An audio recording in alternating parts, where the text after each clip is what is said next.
Online at bbc.co.uk/5live. This is Fi Glover on 5 Live. So Sheikh Hamza Yusuf has been described in the press as the West's most influential Islamic scholar, a convert to Islam. He is the founder of the Zaytuna Institute in California, which seeks to educate people about the Muslim faith. He has also been described by one newspaper as President Bush's pet Muslim. You're very welcome on our programme this morning. Thank you very much indeed for coming in.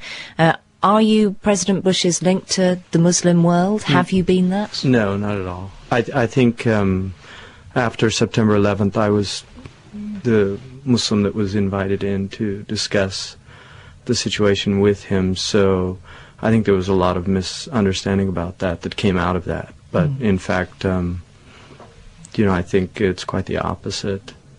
You were responsible, though, for changing the name of Operation Infinite Justice. Right. I did bring that up in that meeting, that Infinite Justice was, and I think Christians and Jews and any other monotheistic traditions would certainly consider Infinite Justice a blasphemous concept, the idea that somehow that America has infinite capacity for being just. Yes, that kind of control freakery doesn't tend to go well in the secular or religious context. Yeah, I think the response to that was the president said that we don't have theologians in the Pentagon, and I think that would probably be kind of an interesting idea to maybe bring some theologians in to discuss things, because it seems like the moral case is very weak.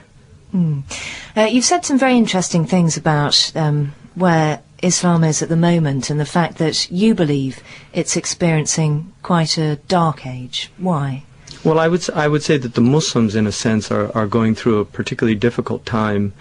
I think that the Muslims were a very successful civilization and people for centuries, and in a way it's difficult for us in the West to kind of imagine how the scenario was, because for many, many centuries it was in fact the Muslims that were the enlightened people and the people of education, erudition, and right now in this post-colonial period that's been going on for some time. I mean, the decline of Islam was going on for a very long time, but the post-colonial period is particularly painful because not only were the institutions dismantled during the colonial period, educational institutions, so scholars, for instance, in the Muslim world, we really are suffering from a dearth of scholars in the Muslim world, and because of that, a lot of people that are not trained or educated theologically or in Islamic jurisprudence have suddenly become these spokesmen for the Islamic tradition, and very often they're extreme in their views,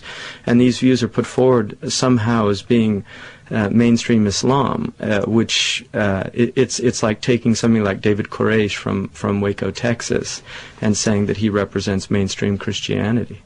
Was that what had happened with the Taliban? Because I know that there were some scholars who believed that they were actually not forward-looking, and they had used an interpretation that was really quite backward. Well, I think that the Taliban, personally, I really feel that the Taliban, it was an attempt at just stabilizing an incredibly destabilized condition, and I think that, for instance, this we often saw on the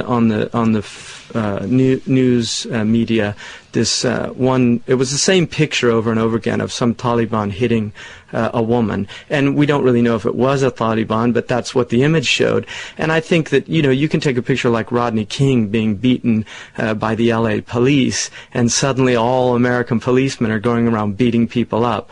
So I think one of the things that the media does. Yes, although the LAPD did admit they had a problem. Well, they do have a problem, but my point is that what the media tends to do is put a magnifying glass on things, and suddenly it would appear that that's the only thing going on. I think what was ironic was when the National Geographic found the famous picture of that Pathan woman who had been on the cover as a little girl. She actually said that she'd fared quite well under them.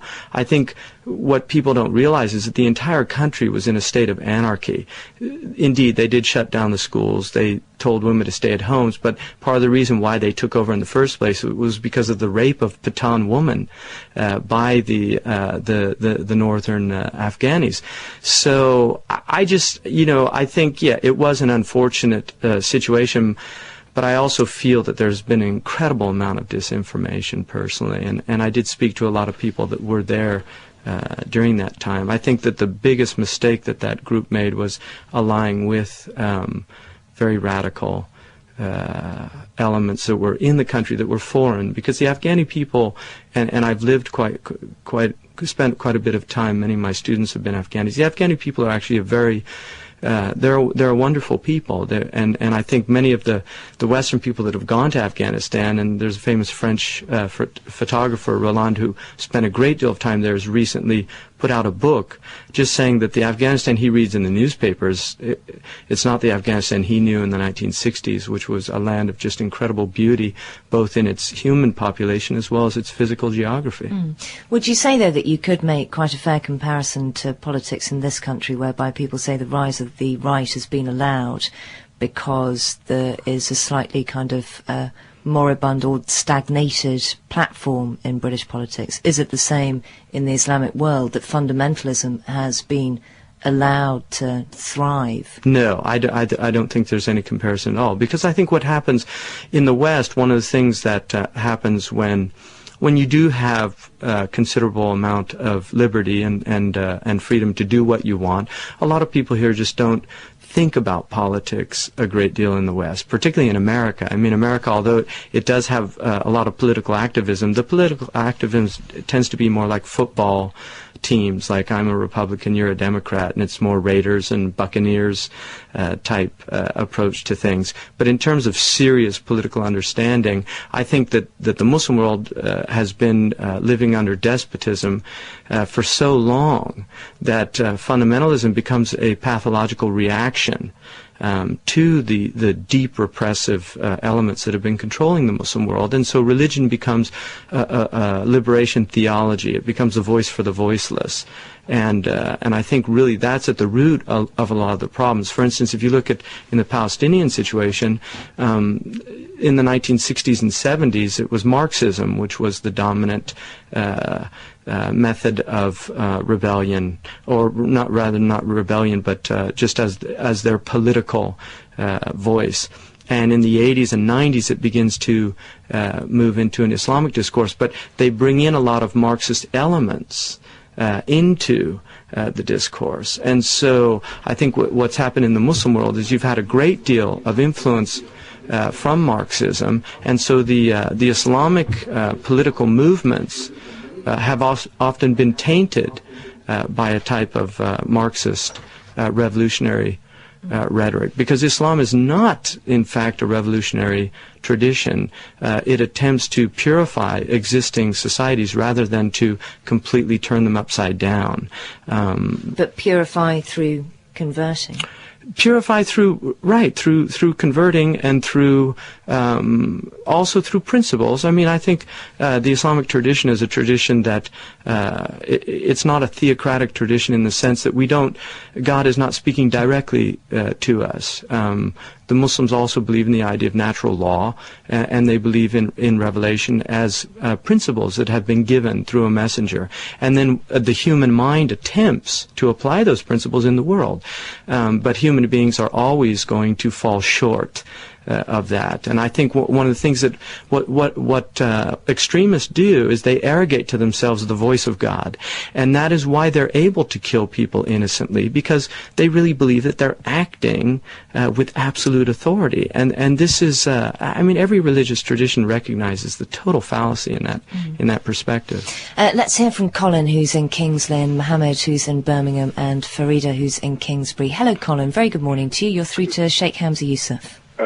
Good morning, Sheikh. Good morning, Fee. My question is really directed as a person of colour in the United Kingdom. I'm so afraid of what people in the Islamic community are doing that there's no one actually in the UK from the moderate Islamic community who are speaking out against what I believe now is a cancer in your religion. Either someone has hijacked your religion to the point where it is now... But why do you believe that, Colin? I mean, based on what? What's the manifestation of that cancer? Well, you only have to look around you, around every corner of the globe at the moment. In the 1980s, you had the problem with communism and so on and so forth. Right now, the biggest problem that this world faces, where I have a 9-year-old, is my fear now is Islam and where it is going. And all I want is for people like yourself, who are reasonable, to actually address your community and actually find out why is it that your religion is inherently intolerant. Right, okay. Well, first of all, I would say that I think what you need to do, I mean, in religious studies we have an idea of what's called descriptive and normative practice. Descriptive is what people do, normative is what the actual religion teaches. And I think what you have to look at, when historians look back at this century, the 20th century, and now we're moving into the 21st, I think that what's going to be really obvious is that the most violent people on the planet have clearly been Western Europeans and Americans, much more violent. I mean, the number of deaths that we have caused with our weapons of mass destruction reduces the rest of the world to really very small numbers. In the Muslim world, probably less than 2% of the violence in the last 100 years has actually had anything to do with the Muslim world.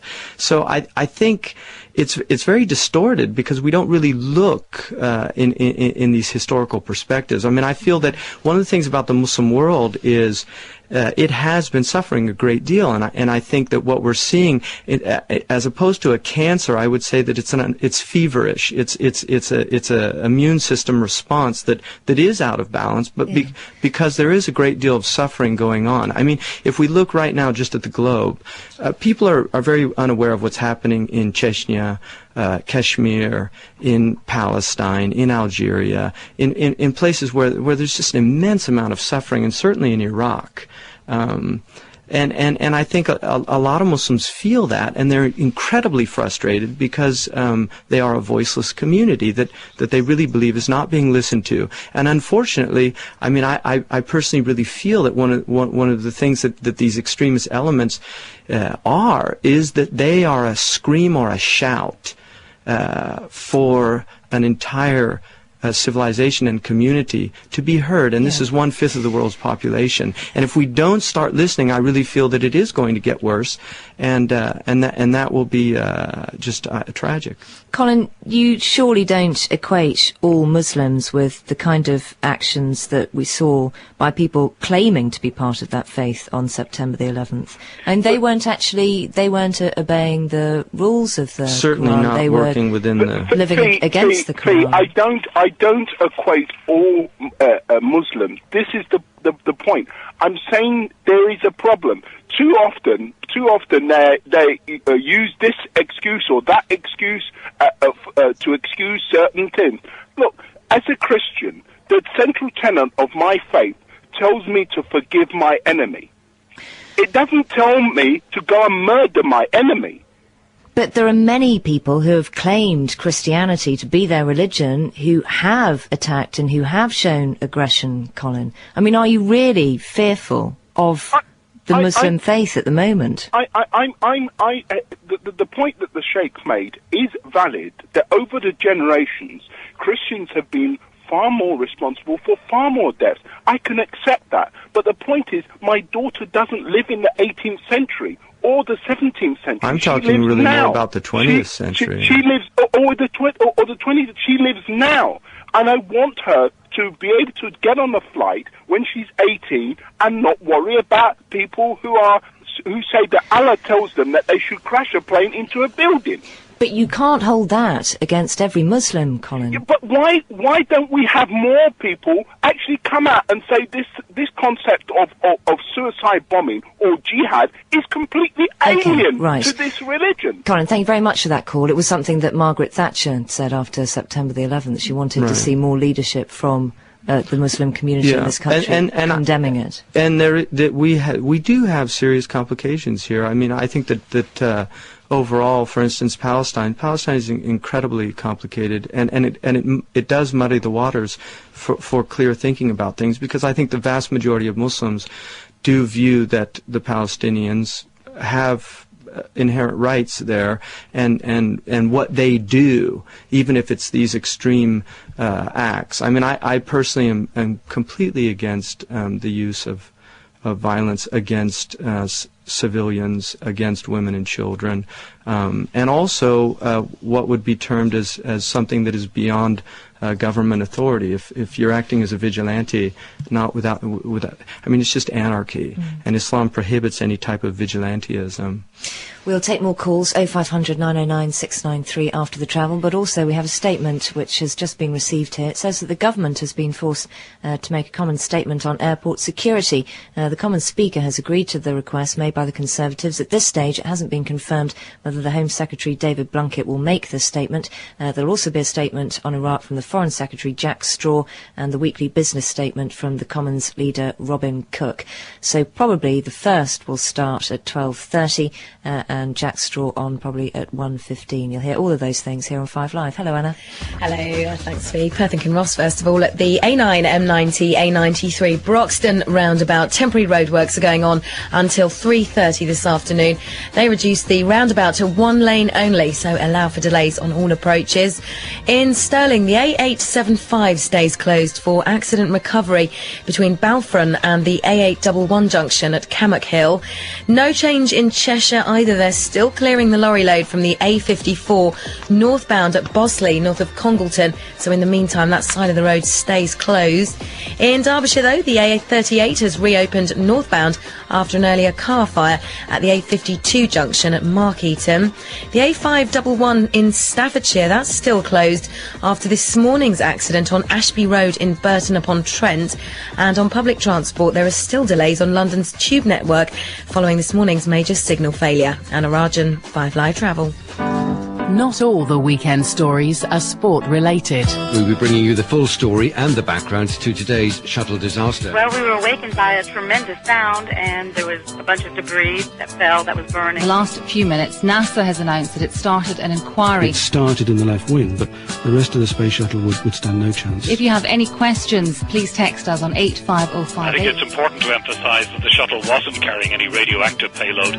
The weekend news With Richard Evans and Asma Mir. Saturday and Sunday nights from 8, 5 Live. Sheikh Hamza Yusuf is my guest this morning. So many calls, so if you can try and keep your questions brief, we would appreciate it. Mohammed in Birmingham, very good morning to you, sir. Good morning, Fee. Good morning, Sheikh Hamza. Good morning. Alaikum assalam. I just want to ask a question, please. It's to do with the fact that you've been on record saying that Muslims should revive the intellectual tradition, especially the classical heritage of jurisprudence. Right. And many people have actually started doing that because of your advice. But what they find is that once they start studying the books and the scholars that are recommended traditionally to try to get a traditional understanding, the teaching that they find is a teaching which is currently condemned as being extremist and fundamentalist. I myself try to study Hanafi fiqh, and especially about jihad. And the very first line I ever read of a classical text of Islamic jurisprudence on jihad is that jihad is obligatory on the Muslims, regardless of whether non-Muslims attack us or do not attack us. And this is currently being taught in Islamic seminaries throughout the Muslim world by traditional scholars. And I find, for instance, that what you are saying currently, especially just what you have said recently, doesn't seem to gel with what you were saying previously.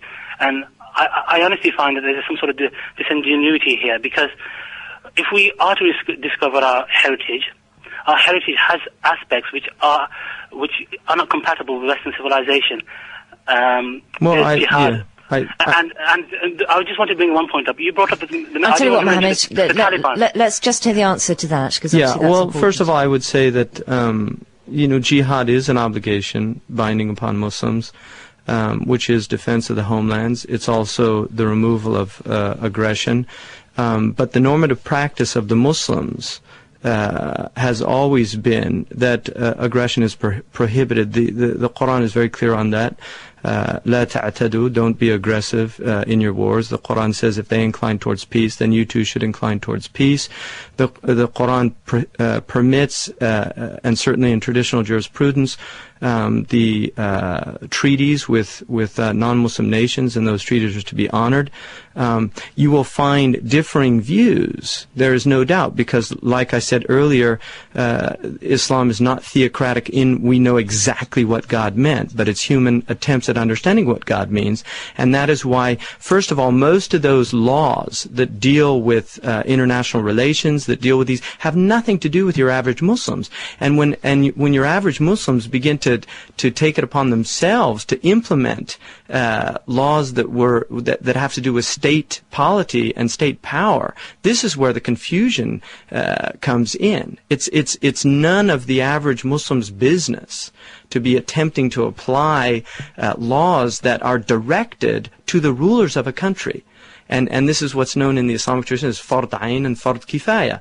An ayn, everybody has to do it, like praying 5 times a day, paying zakat, these things. Kifaya, only those people that need to do it. The other people don't do it. And certainly in rules relating to government, that has nothing to do with the common people.